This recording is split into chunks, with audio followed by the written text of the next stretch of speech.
Welcome everybody to How Fast Will It Go, and today we're dealing with the 2022 Pagani Huayra R. Now this has 1,249 horsepower, 824 pounds-feet of torque, from roughly its 6-litre twin-turbo charged V12 engine.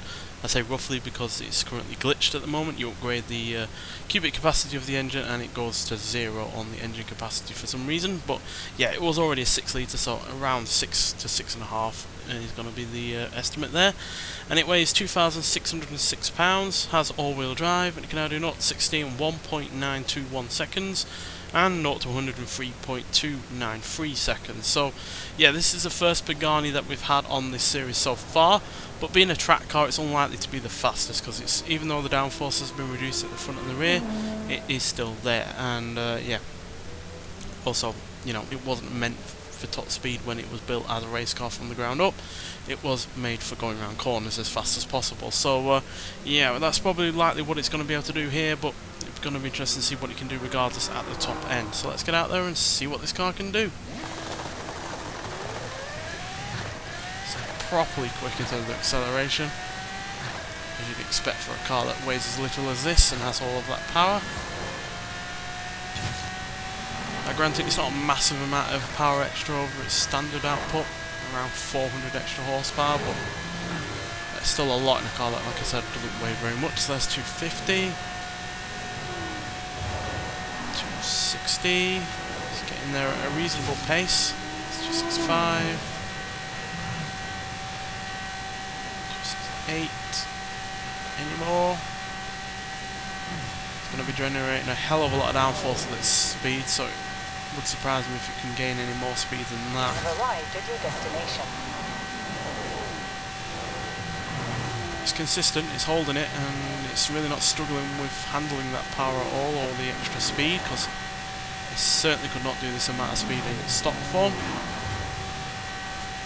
Right, so we're approaching the downhill section now, so we will gain speed down here with the help of gravity, but it's all about whether we can maintain it after the fact. So there's 271. Gravity there goes an extra 3 miles an hour, but as you can see, we're scrubbing it off.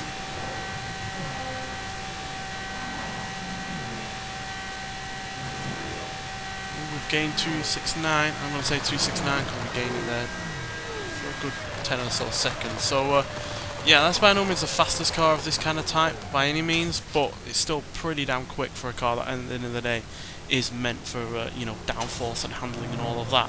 So that matches the Cadillac CT5V Blackwing and the HDT VK Commodore Group A. Beats a couple of Formula Drift vehicles like the 599 GTB Fiorano, the 325i from BMW, as well as the Toyota GR Supra Formula Drift car, as well as the Ferrari SF90 Stradale, Eagle Speedster, Porsche 911 Sport Classic, and the Porsche 911 GT3 and the Ford Supervan 3. So yeah, faster than several serious competition vehicles there. Obviously, like I said, nowhere near as quick as the fastest of vehicles that we've had here. It's got 30 or so mile an hour behind the quickest car that we've had on this series so far, but still, it handled the extra speed, acceleration and power really nicely, and yeah, the handling didn't seem to be compromised whatsoever, despite now having all-wheel drive.